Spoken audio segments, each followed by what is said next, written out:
Hey guys, it's me again, your boy, back at it again with another video. This video is going to be on mysterious disappearances or vanishings or whatever clickbait title I decide to come up with. So you can like and subscribe if you like the video. If you want to support the channel directly, you can donate to my Patreon. If not, it's up to you. I will be putting ad breaks into this video, so just full disclosure on that, just so they don't interrupt the story. So I hope you can pull up a stump with me once again and we can get into the video. Thank you for watching. If we can go back in time for a bit, we can look at the disappearance of one Benjamin Bathurst in 1809. The situation at the time in Europe was quite volatile, to say the least. The Napoleonic Wars were about their midway point, being from 1803 to 1815. A varying array of European countries were standing against the French Empire. The roads were infested with bandits, murderers, highwaymen, French army deserters, and even future revolutionaries. It just wasn't a very good time to be a traveler, to say the least. Our guy here, Benjamin Bathurst, was 25 years old and was the third son of Henry Bathurst, the Bishop of Norwich. He was a British envoy that was on a mission to Austria, specifically Vienna, to try and rebuild the alliance between Austria and Britain, and convince the Austrian Empire, Francis I, to declare war on France. However, the Austrians had to leave Vienna to the French after being badly defeated by the French forces at the Battle of Wagram in July of 1809. Because of this, Bathurst was recalled back to Britain, and it was decided that the safest route was to travel north and take a ship from Hamburg. It was November 25th, and Benjamin and his German courier, Herr Kraus, were traveling by carriage, or chasse. They did not want to reveal their identities, so they were undercover using an alias. For Benjamin Bathurst, he was using Baron de Koch, and the German courier, Herr Kraus, was using Fischer. They ended up stopping at the German town of Perlberg, which is west of Berlin and northwest of Brandenburg. It's said that the two men ordered fresh horses at the post house and headed toward the White Swan Inn.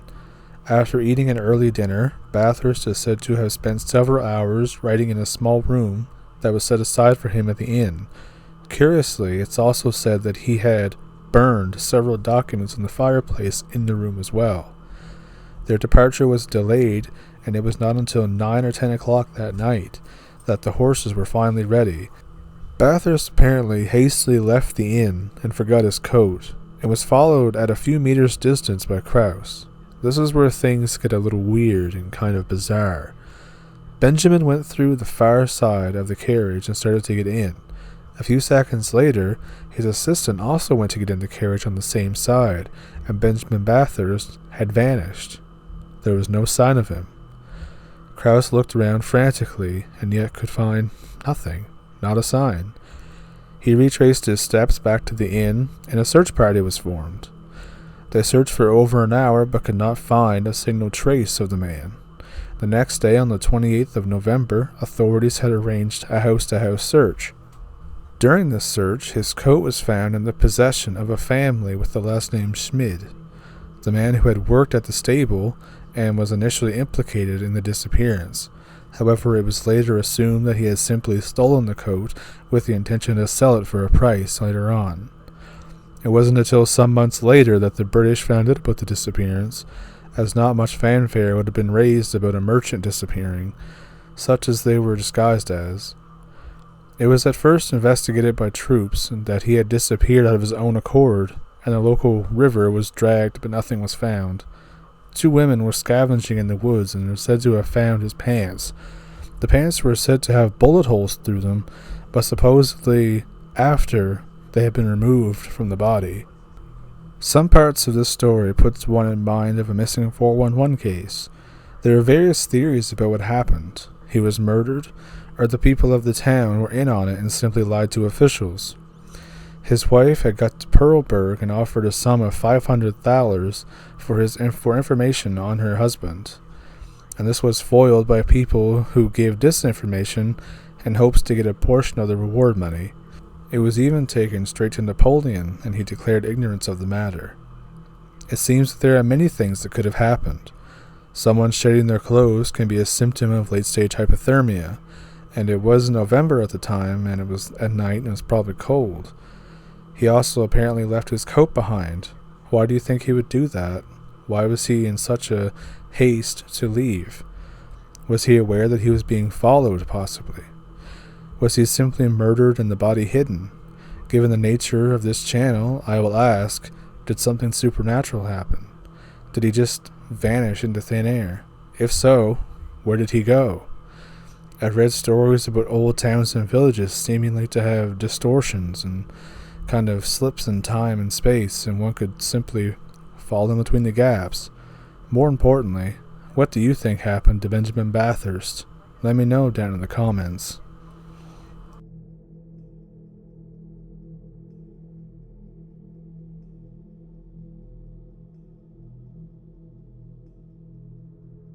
So as we know, history is full of people who simply vanish without a trace. And in some cases, even when we find out what happened to them, there's still a lot of odd questions or a lot of odd things that happened that only they could seemingly answer. And since they're missing or simply dead, we just don't know.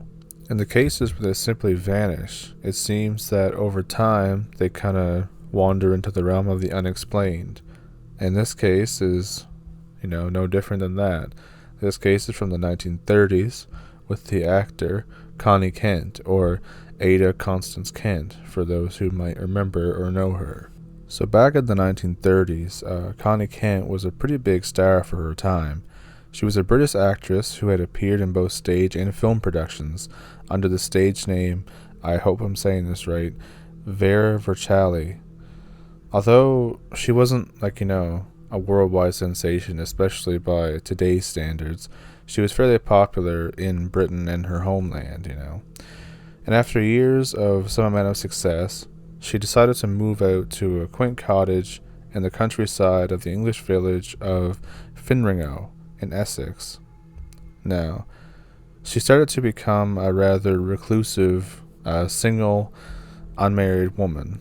So as the case with a lot of actors who might achieve some success, they eventually grow tired of being recognized everywhere they go, tired of the fame, and they just want to be by themselves. They just want to chill.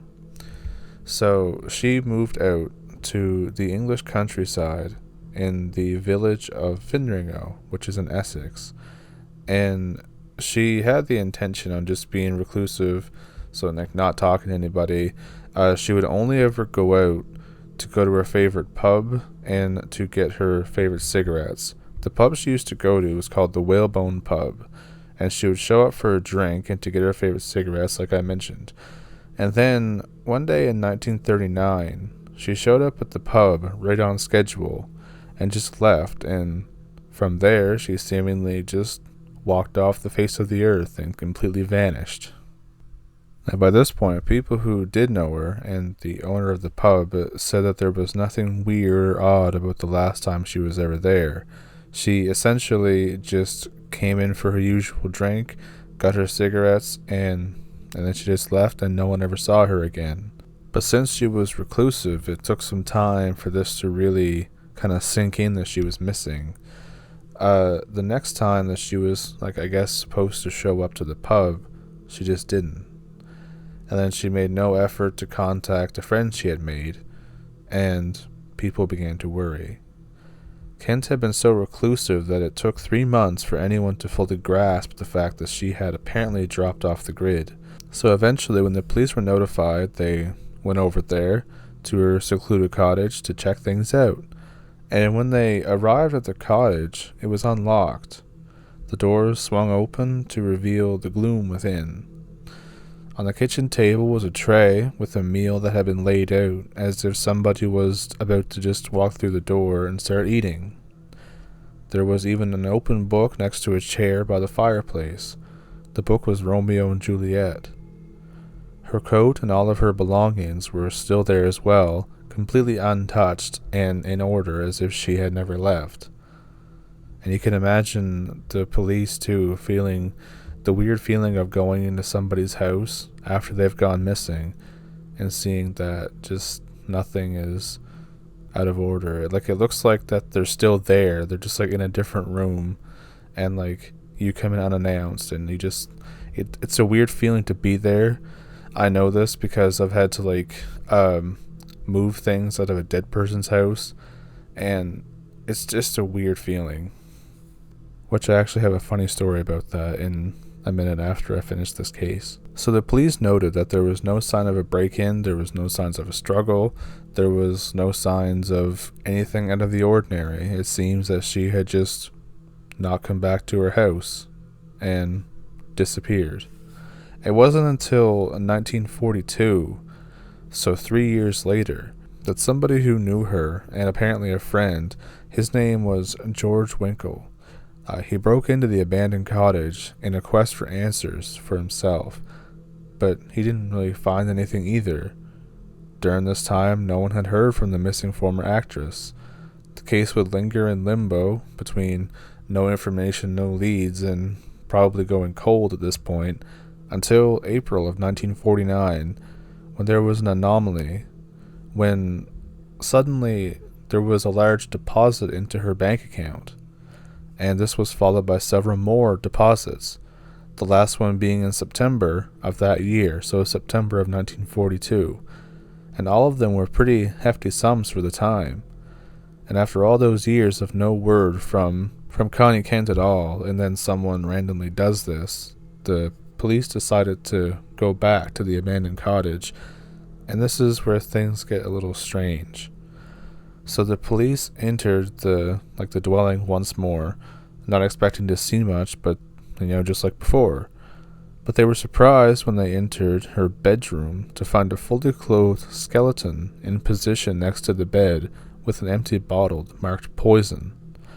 An examination of the skeleton seemed to show that it had been propped up there for quite some time, but the weirdest of all is that it could not be determined if these were Connie Kent's remains or not. So, who was the skeleton, and why was it put there? Who did this? And who put the money into her bank account? There's a lot of unanswered questions now, and no one had a clue, and interestingly, nothing seems to have been stolen, except for the book of Romeo and Juliet that had been by the fireplace, and they found that curious that it was gone. The police would later find out that a lot of kids, teenagers being teenagers, had been sneaking into the cottage, and they knew about the skeleton, but they didn't think it was real, or just thought it was like a novelty thing. But again, it seems that the remains were too big to be those of Connie Kent. So again, you have to ask, who was the skeleton? And unfortunately, we don't really know who the skeleton was. At least I couldn't find it anyways. Maybe there's a different source that has it, I don't know. There was even an investigation done by Scotland Yard, and that couldn't find out anything either.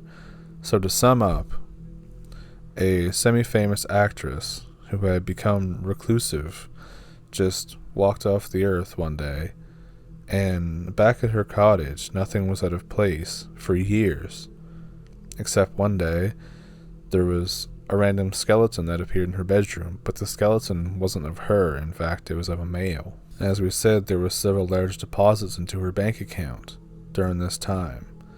So there's obviously a lot of questions here, and I don't have many answers for you because there wasn't many here. But what I will tell you is I think it's funny anyways. So I helped some people move one day. What they were doing was that this woman had died, and her kids had no use for a lot of the furniture, like the tables and chairs and stuff, so they were auctioning them off. And I was with someone who went in and bought a dresser. They bought a table and chairs and a cabinet or stuff like that. Nothing personal, just furniture and stuff. A grandfather clock was there and everything. So I didn't know this at the time, but this woman had a twin sister who was still alive. And while I was in the house, I was in the bedroom, I had found some pictures, and I was just looking at them to see if there was any names on it, to see if I recognized anybody. And I turn around when this woman says, "Hey, how are you?" And I turn around, and it looks like the exact woman that's dead. And, like, I'm gonna tell you, I felt my soul leave my body. I thought I was talking to a dead woman. It was insane. Like, I just about, like, I don't know. Like I said, I felt my soul leave my body. I was terrified, to be honest. It was crazy. Anyways, that's a better note to end off of than, finding skeletons in a rocking chair. So let's get on to the next case.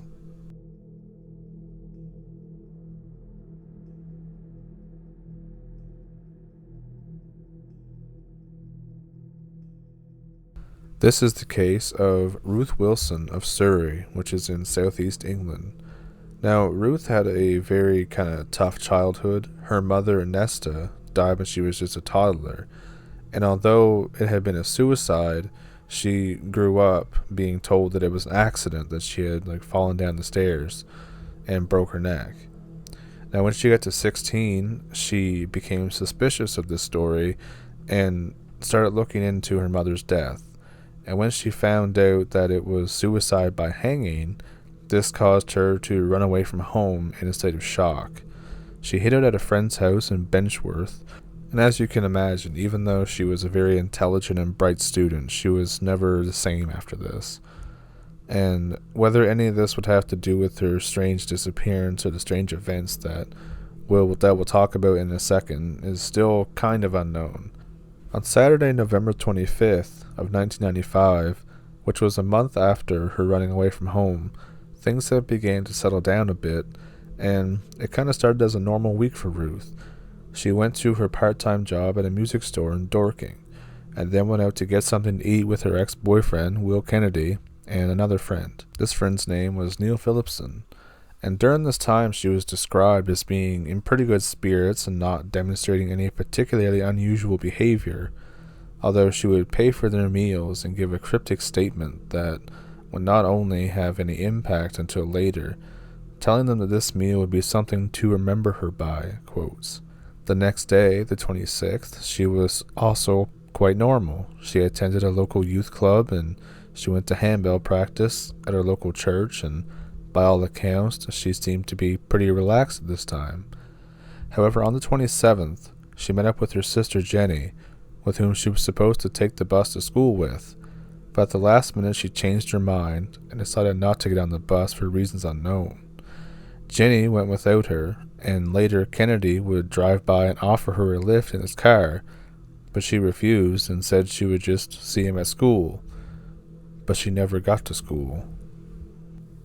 Around 11:30 a.m. of that day, she took a taxi into Dorking and spent some time at the library there, before taking a taxi again at 4 p.m., telling the driver that she wanted to go to a place called Box Hill, which is a summit of the North Downs in Surrey.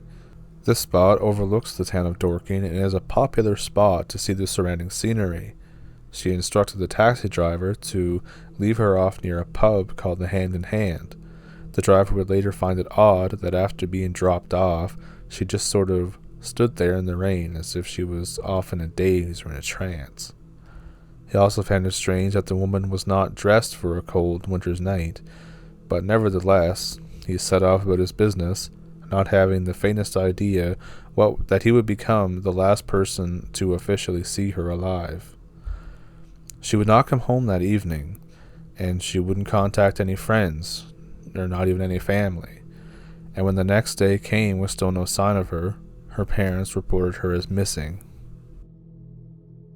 So a police search was carried out around the area of Box Hill. This search included helicopters with the heat-seeking equipment, the tracker dogs, and not only did they not find her or find a body, but they found no actual evidence to show that she was even there at all, or that she had ever been there.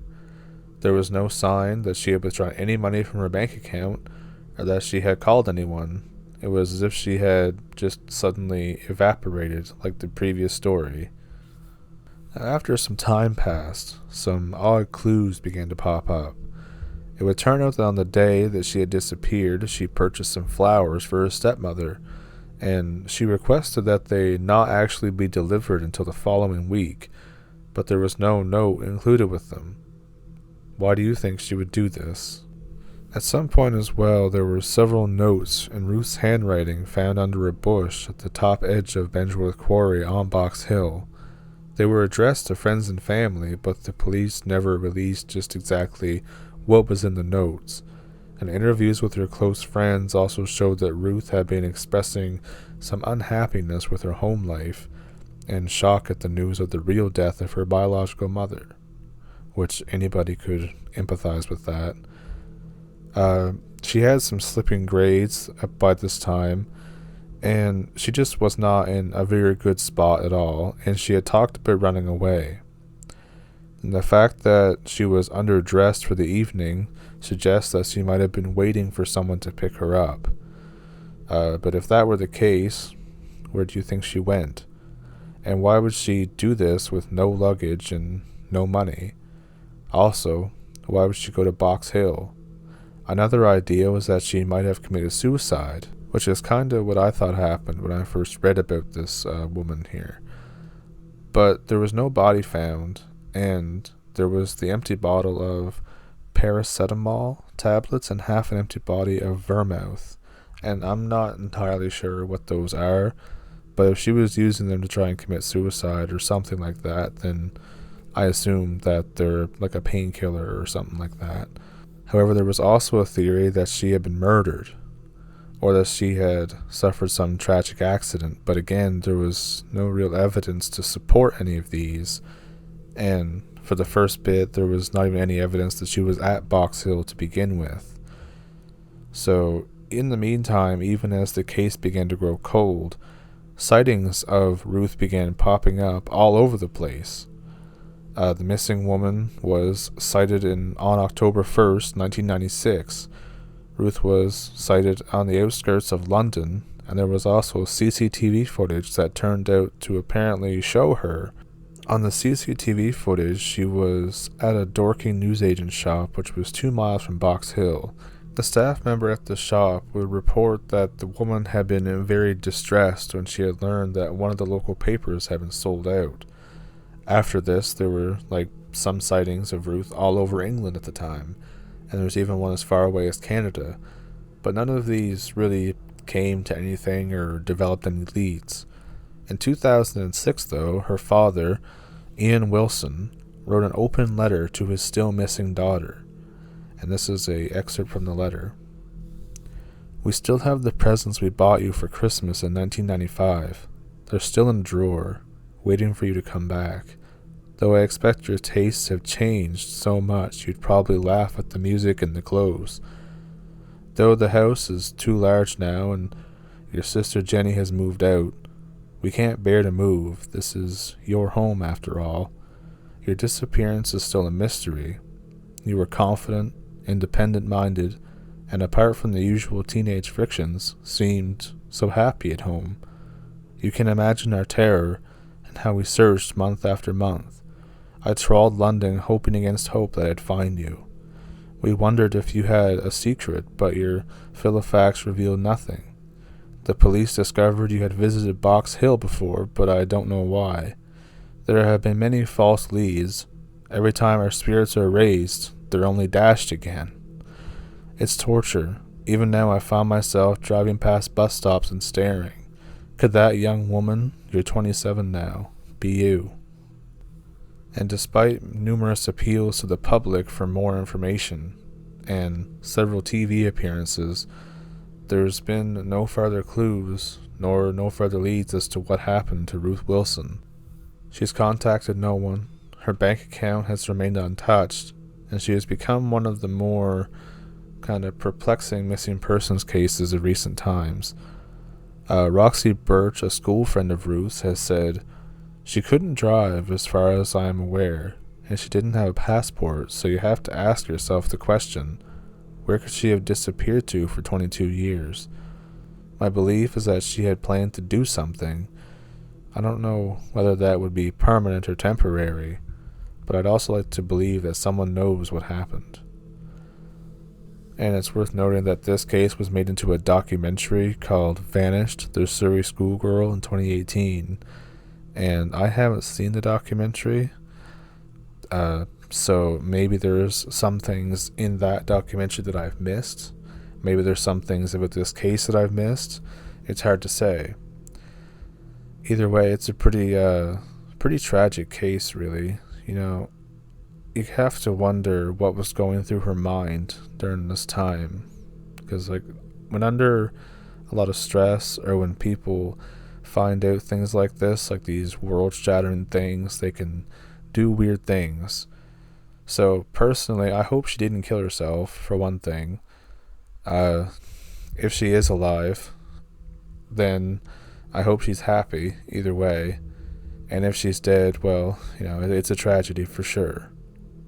But what do you think happened to Ruth Wilson? What do you think happened to Constance Kent? What do you think happened to Benjamin Bathurst? Let me know down in the comments. And if you liked the video, please like and subscribe.